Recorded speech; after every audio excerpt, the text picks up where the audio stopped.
Good morning students. आज हम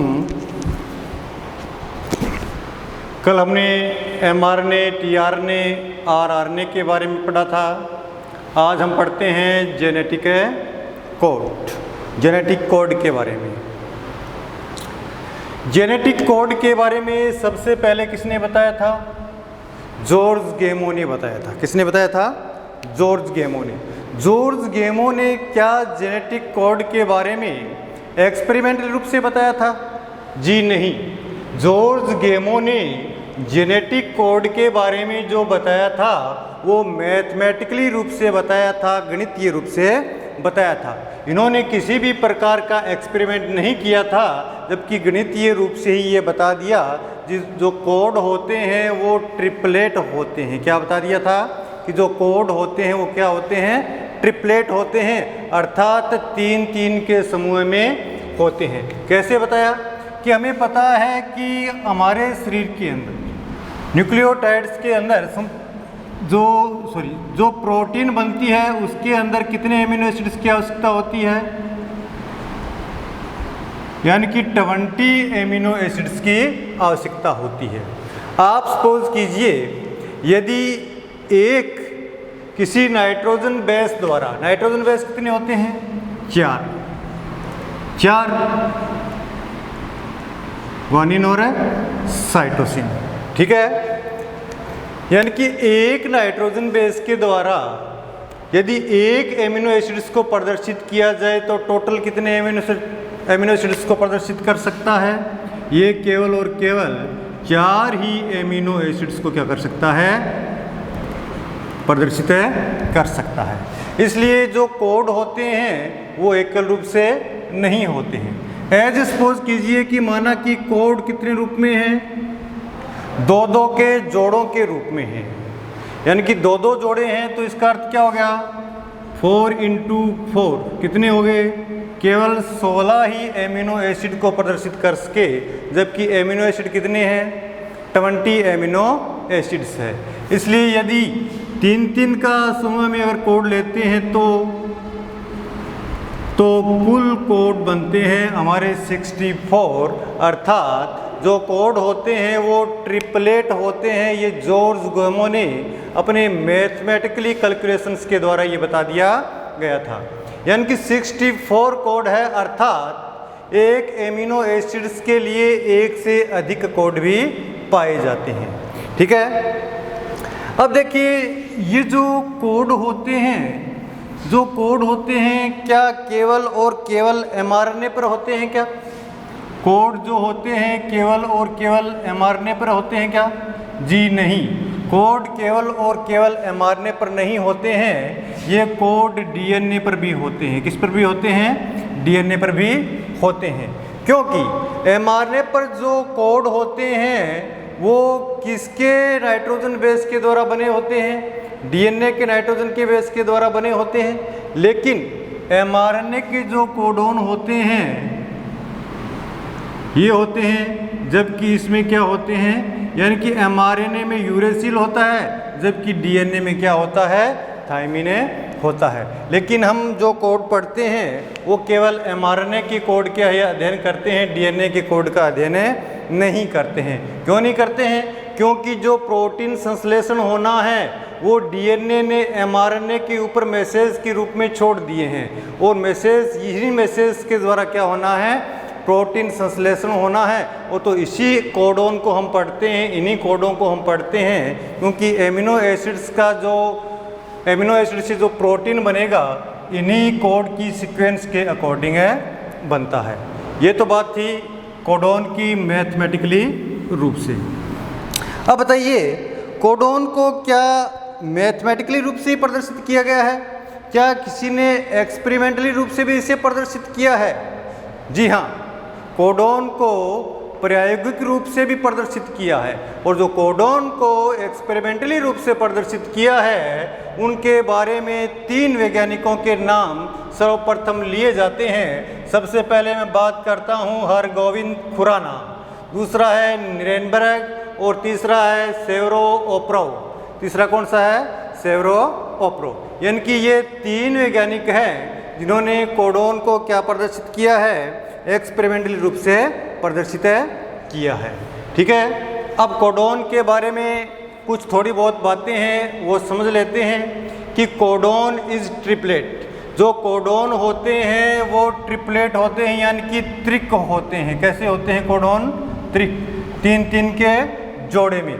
कभी भी यूजी सीजी ऐसे कोडोन नहीं होते हैं। कोडोन जो होते हैं यूसीए, यूसीजी, इस प्रकार तीन तीन के जोड़े में होते हैं, यानी कि कोडोन क्या होते हैं? कोडोन हमेशा ही ट्रिपलेट होते हैं। दूसरी बात करते हैं कि codon is degenerated.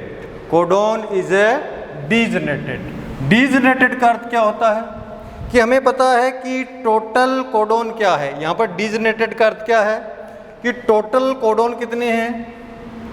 Total codon हैं 64, और 64 में से 61 जो कोड हैं वो एमिनो एसिड्स को क्या करते हैं? प्रदर्शित करते हैं। तो 61 कोड है किसको प्रदर्शित करते हैं? एमिनो एसिड्स को प्रदर्शित करते हैं। अब देखिएगा, हम कह सकते हैं कि किसी एक एमिनो एसिड्स के लिए एक से अधिक कोड भी पाए जाते हैं। एक एमिनो एसिड्स के लिए एक से अधिक कोडोन भी पाए जाते हैं। तो एक एमिनो एसिड्स के लिए एक से अधिक कोडोन पाए जाते हैं, तो हम कहते हैं कि कोडोन क्या होते हैं? डीजनरेटेड होते हैं। देखिएगा, एक कोडोन है, हम मान लेते हैं हमारे पास कोई एमिनो एसिड है सेरिन। हमारे पास एमिनो एसिड है सेरिन, यूसी, यूसी, यूसी और यूसी। अब देखिएगा, मैंने शुरू के दो अक्षर क्या लिखे हैं? चारों में सेम लिखे हैं या नहीं लिखे हैं? आगे मैं क्या लिखता हूँ? यू सी ए जी, यानी कि ये जो चारों ही कोड हैं वो किसको प्रदर्शित करते हैं? एमिनो एसिड सेरिन को प्रदर्शित करते हैं। अर्थात एक एमिनो एसिड्स के लिए एक से अधिक कोड भी हो सकते हैं, अर्थात कोड क्या होते हैं? डीजनरेटेड होते हैं। ठीक है, अब देखिएगा, इसके अंदर ये चारों कोड जो है वो सेरिन को प्रदर्शित कर रहे हैं या नहीं कर रहे हैं? लेकिन इसमें जो परिवर्तन हुआ है वो अंतिम जो नाइट्रोजन बेस है उसी के अंदर हुआ है। बाकी शुरू के दो क्या होते हैं? दो शुरू के जो नाइट्रोजन बेस हैं वो क्या हैं? सेम हैं। जो शुरू के दो नाइट्रोजन बेस हैं जो सेम रहते हैं, इन्हें बोलते हैं बोवेल क्षार कहा जाता है। इन्हें क्या कहा जाता है? बोवेल क्षार कहा जाता है। जबकि चेंज किसमें होता है? अंतिम जो नाइट्रोजन बेस होते हैं उनमें ही चेंज होता है, और उसी चेंज के आधार पर ये कोड भी क्या हो जाते हैं? अलग अलग हो जाते हैं। अब तीसरी बात करते हैं कि codon is non ambitious. Codon is a non ambitious. Ambitious का अर्थ होता है संदिग्ध। एम्बिशियस का अर्थ क्या होता है? संदिग्ध। नॉन एम्बिशियस का अर्थ क्या है? नॉन एम्बिशियस का अर्थ क्या है? ये देखो, नॉन एम्बिशियस का अर्थ है, इस नॉन एम्बिशियस को मैं क्या बना देता हूं? एम्बिशियस बना देता हूं। इस नॉन शब्द को हटाकर मैं क्या बना देता हूं? एम्बिशियस बना देता हूं। अर्थात उद्देश्य, यानी कि कोडोन का उद्देश्य क्या होता है? कोडोन का उद्देश्य केवल और केवल एक ही होता है, वह होता है किसी एमिनो एसिड्स को क्या करना? प्रदर्शित करना। कोडोन का उद्देश्य क्या है? केवल और केवल एक ही होता है, और वह उद्देश्य क्या है? किसी न किसी एक एमिनो एसिड्स को क्या करता है? ये प्रदर्शित करता है। केवल एक ही उद्देश्य होता है और कोई उद्देश्य इसका नहीं होता है। इसलिए हम कहते हैं कि codon is non ambitious. Codon संदिग्ध नहीं होते हैं, उनका उद्देश्य क्या होता है? बिल्कुल स्पष्ट होता है। और स्पष्ट उद्देश्य उनका क्या है? कि उद्देश्य है कि ये किसी भी स्पेसिफिक एमिनो एसिड्स को ये क्या करते हैं? रिप्रेजेंटेट करते हैं, यानी कि प्रदर्शित करते हैं। अब आगे बात करते हैं, codon is commaless. Codon is a commaless. Codon is commaless का क्या अर्थ है? देखिए, मैं यहाँ पर कोई एक सीक्वेंस ले लेता हूँ 5 डेज से 3 डेज। यहाँ पर लिख लो आप GUC, कोई भी लिख लो आप, GCA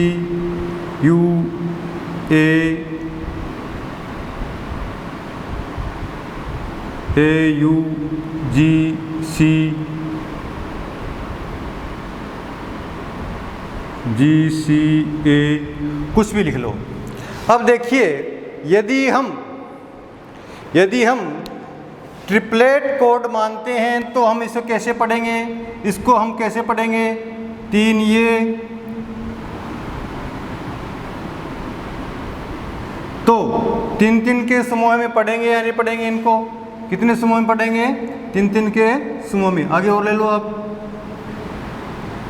3 के समूह में पढ़ेंगे।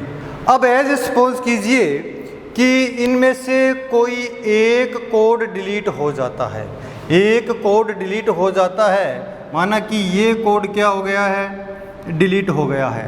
तो डिलीट होने का अर्थ ये नहीं है कि हमने यहाँ से क्या कर दिया, इसे डिलीट कर दिया है। क्या कर दिया है, डिलीट कर दिया है।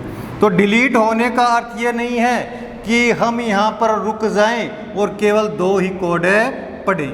अब कैसे पढ़ेंगे हम, अब इनका ये जोड़ा बन जाएगा, ये इस प्रकार से,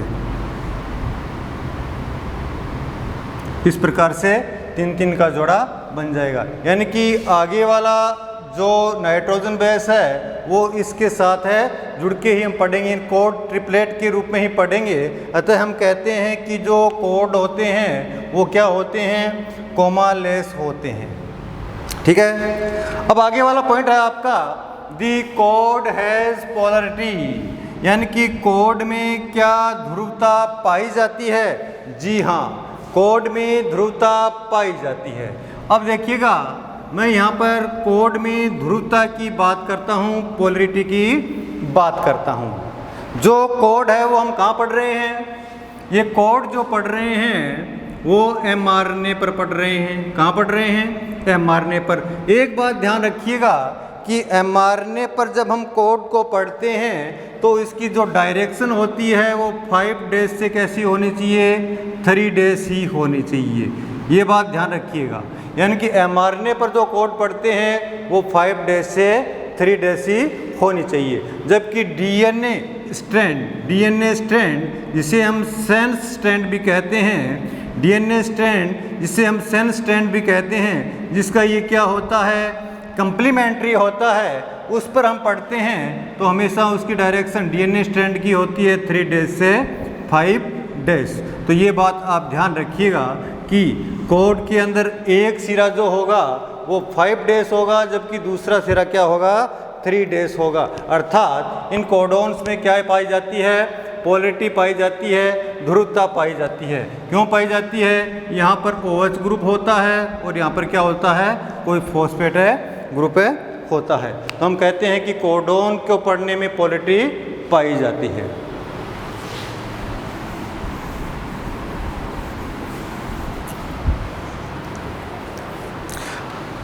अब अगला पॉइंट है, दी code is universal. Code is a universal. अब देखिए, code is a universal. Universal का क्या अर्थ है, यूनिवर्सल का अर्थ यह है कि माना कि एक कोड कोई है, एक कोड कोई है। जैसे एज ए सपोज कर लीजिए कोई कोड है आपके पास UUU। ये किसको प्रदर्शित करता है, फेनिल एल्निल को प्रदर्शित करता है।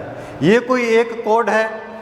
अब ये कोड चाहे ह्यूमन में देख लीजिए, ये कोड चाहे किसी डॉग में देख लीजिए, ये कोड चाहे किसी कैट में देख लीजिए, ये कोड चाहे किसी अन्य जंतु में देख लीजिए, चाहे आप इसे प्रोकैरियोटिक सेल में देख लीजिए, चाहे आप यूकैरियोटिक सेल में देख लीजिए। और अगर पृथ्वी के बाहर कहीं जीवन है तो संभव है उसके लिए भी ये कोड क्या होगा, सेम एमिनो एसिड्स को प्रदर्शित करेगा। ये किसको प्रदर्शित कर रहा है, फेनिल एलेनिन को प्रदर्शित कर रहा है। चाहे डॉग हो, चाहे ह्यूमन हो, चाहे कोट हो, कैट हो, चाहे कोई भी लिविंग ऑर्गेनिज्म हो, उसके अंदर यदि फेनिल एलेनिन को यू फेनिल एलेनिन को प्रदर्शित कर रहा है तो ये हमेशा सभी के अंदर फेनिल एलेनिन को ही प्रदर्शित करेगा। इसलिए हम कहते हैं कि जो कोड जो होते हैं वो यूनिवर्सल होते हैं।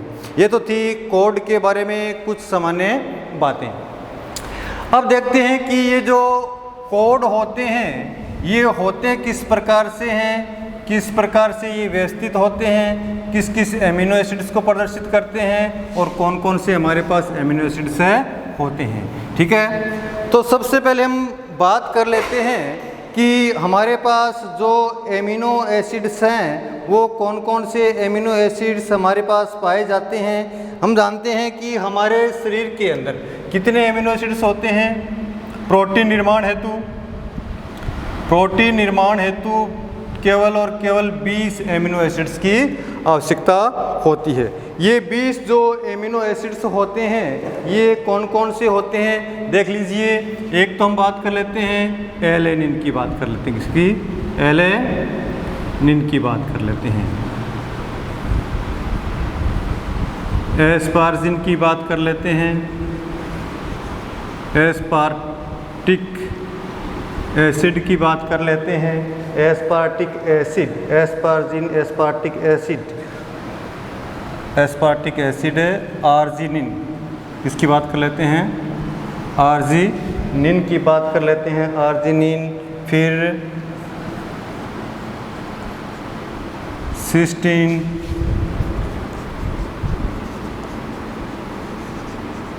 हिस्टाडीन, ट्रिप्टोफैन,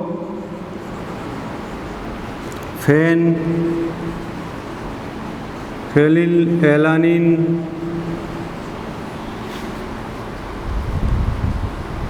सेरीन,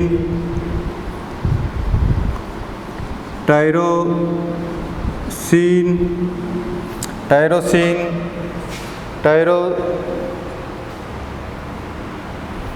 के बाद मेथियोनिन, वेलिन,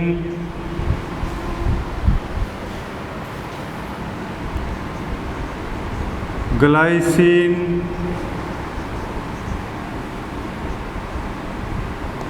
ग्लूटामिक एसिड,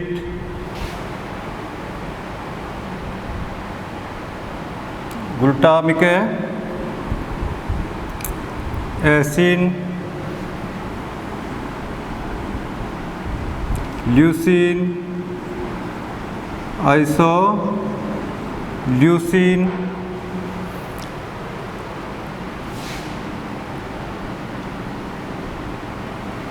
कितनी हो गए, 1 2 3 4 5 6 7 8 9 10 11 16 17 18।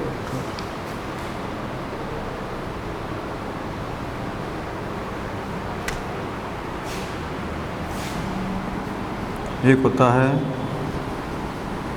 थायरोनिन,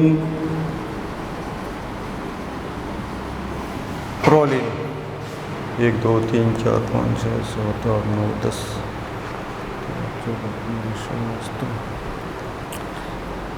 18।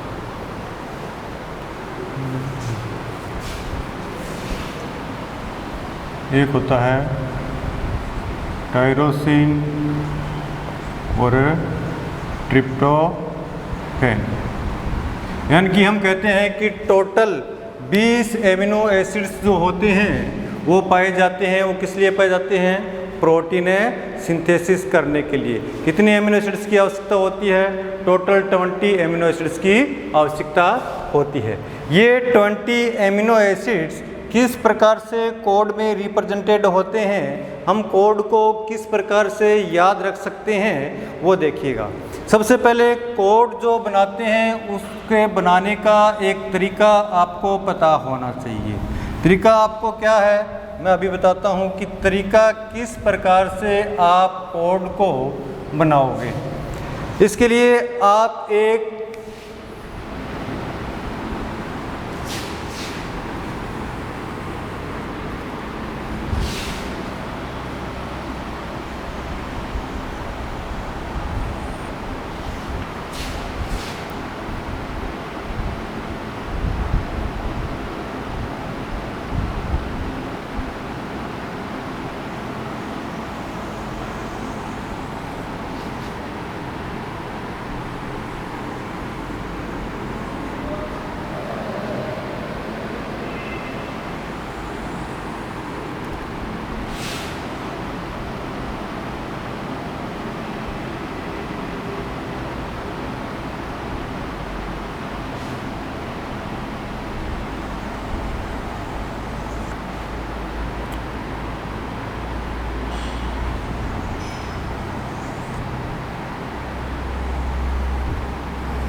यहाँ पर भी UCAG लिख लीजिए, यहाँ पर भी UCAG,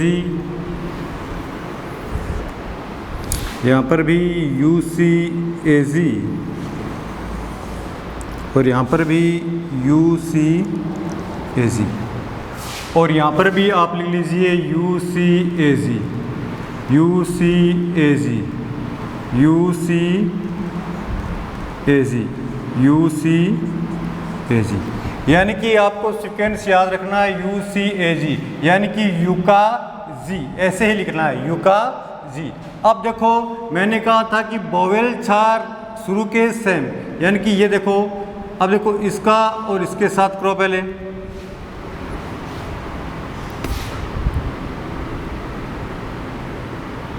you you you you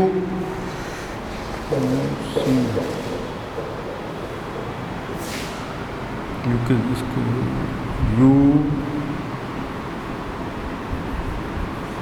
UCAG, vowel क्षार सेम रहते हैं। यू इसका भी यू वोवेल क्षार सेम यू।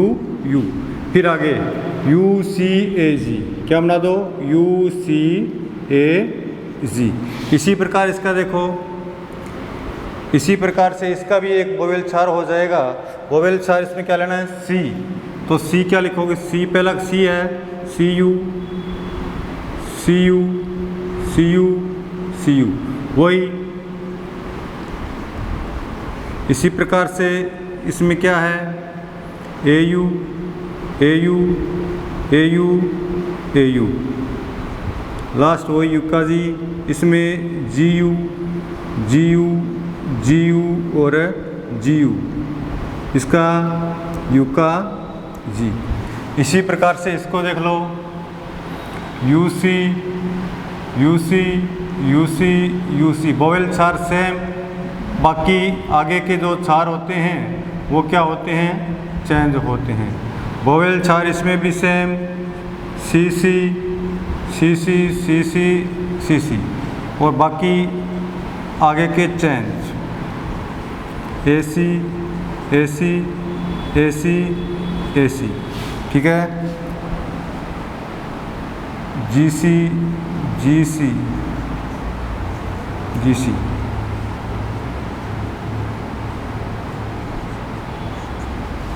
इस प्रकार से हम आगे लिखते जाएंगे।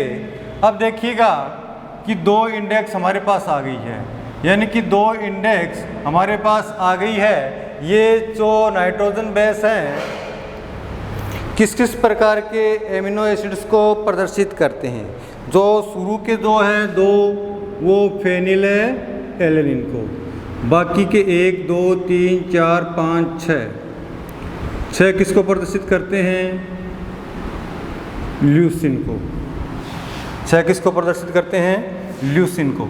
और ये 3 किसको प्रदर्शित करते हैं, ILE आइसो ल्यूसिन को। ये AUG ये किसको प्रदर्शित करता है, मेथियोनिन को प्रदर्शित करता है। और ये जो 4 हैं ये किसको प्रदर्शित करते हैं, वेलेनिन को प्रदर्शित करते हैं।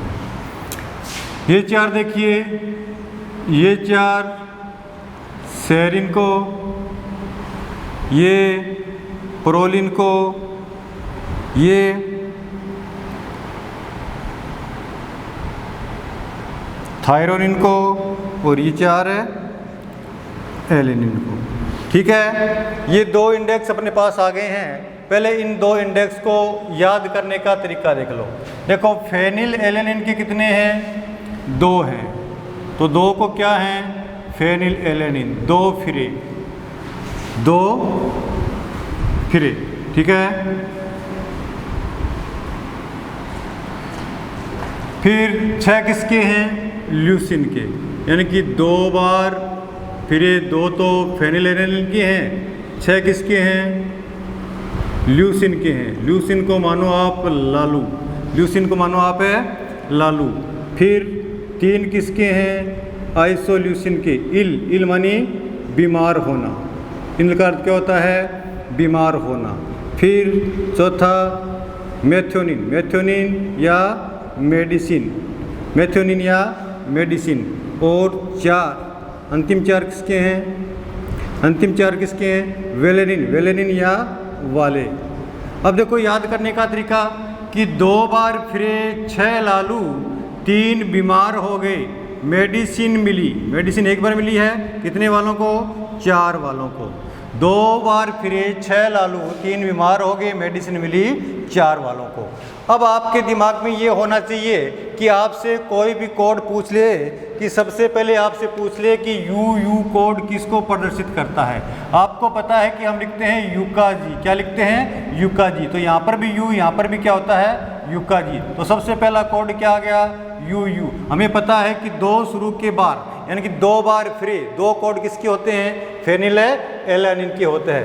एज सपोज कर लीजिए आपसे पूछ ले CUA कोड किसके लिए है। आपको पता होना चाहिए कि हम यहाँ पर क्या लिखते हैं? UCAG, यानी कि U आया है 2 नंबर में, तो 1 नंबर में यहाँ पर क्या होगा?